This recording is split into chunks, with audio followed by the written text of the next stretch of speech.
tell me that I'm never. Halo semua, salam sejahtera Malaysia, tuan-tuan dan puan yang amat dihormati.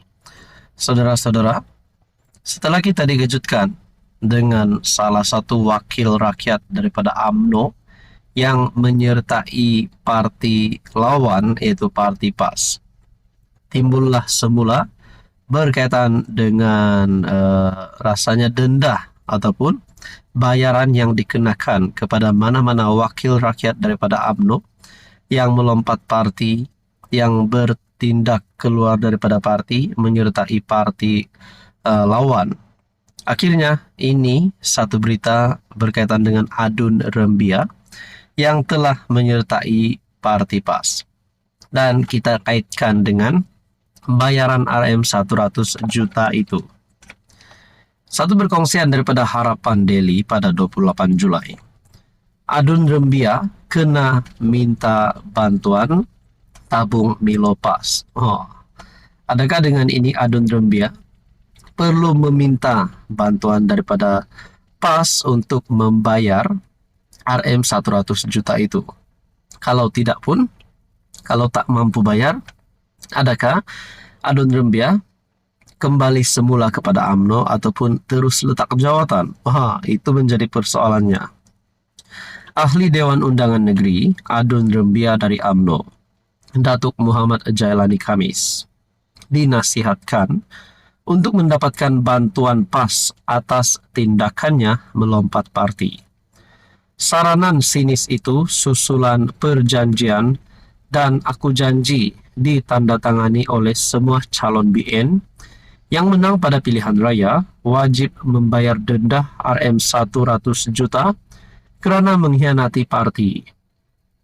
Adun Rembia kena minta sokongan kepada PAS melalui tabung Milo yang mungkin digerakkan ke seluruh negara untuk memastikan cukup RM 100 juta, kata seorang TikTokers.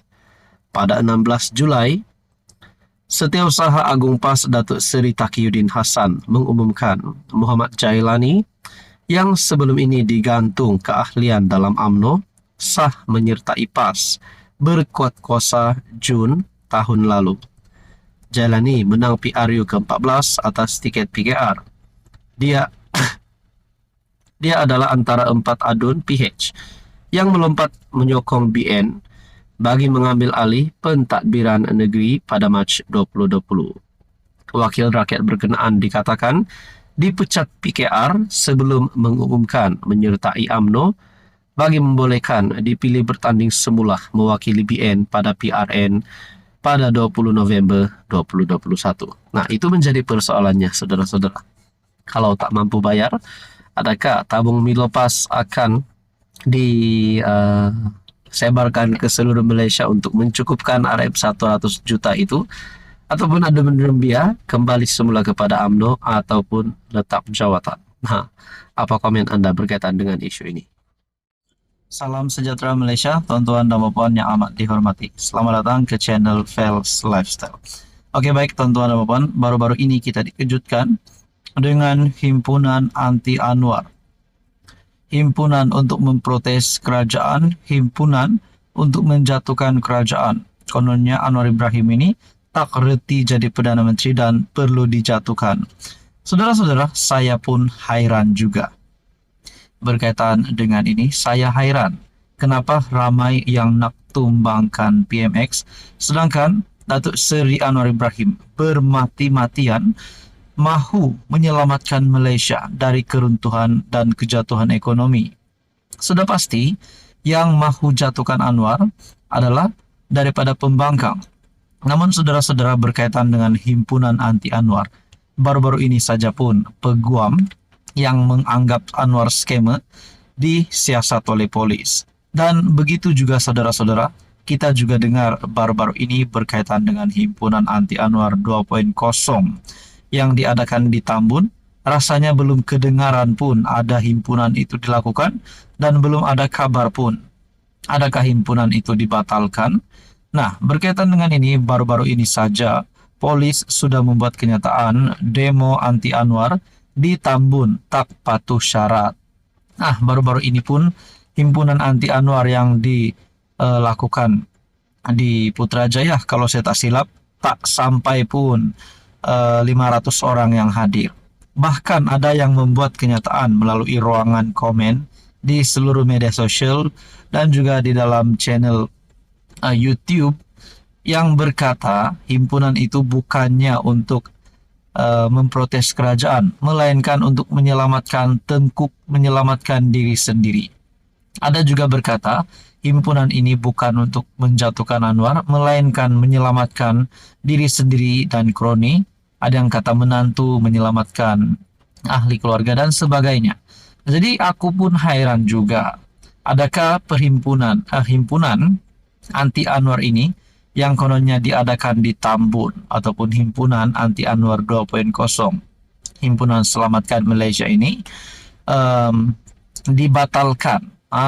Sudah polis membuat kenyataan demo anti Anwar di Tambun tak patuhi syarat. Jadi selepas ini mana-mana demo ataupun himpunan yang dilakukan yang mungkin dijangkakan tidak mendapat kehadiran yang memberangsangkan. Kalau benar ada himpunan anti Anwar 2.0 ini pada masa akan datang, berapa ramai yang hadir?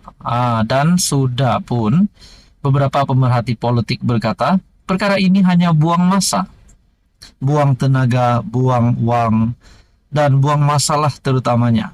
Lebih baik tak perlu hadir perhimpunan ini. Kenapa nak sangat jatuhkan Perdana Menteri? Sedangkan Anwar Ibrahim dalam keadaan yang berusaha untuk menyelamatkan ekonomi Malaysia. Bahkan pada bulan Julai ini sahaja, banyak berita baik yang kita lihat melalui perkembangan ekonomi terkini di Malaysia. Jadi saudara-saudara, Anda boleh komen, adakah Anda setuju himpunan ataupun demo anti Anwar ini diteruskan? Tidak kira di Tambun, di Putrajaya, di hadapan rumah Perdana Menteri ataupun di mana-mana. Adakah himpunan ini relevan untuk dilakukan? Kalaupun benar, ada beberapa yang telah dijanjikan oleh Anwar ataupun kerajaan, rasanya bukan melalui demo untuk kita terjemahkan kepada kerajaan.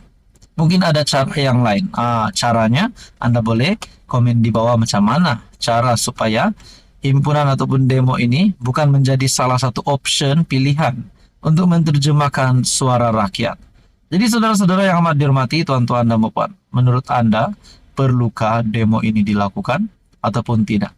Kerana ini sudah pasti membuang masa menurut beberapa komen daripada pemerhati politik. Secara pribadi, pandangan secara pribadi rasanya tak perlulah demo itu ini. Kalau nak sangat Anwar Ibrahim jatuh, kita tunggu PRU 16. Kalau benar-benar rakyat tidak lagi memilih PMX, perkara itu akan berlaku. Tapi kalau rakyat terus memilih PMX pada PRU 16, bermakna Datuk Seri Anwar Ibrahim sudah pasti bakal terus memimpin kerajaan hari ini. Jadi tuan-tuan dan puan, apa komen Anda?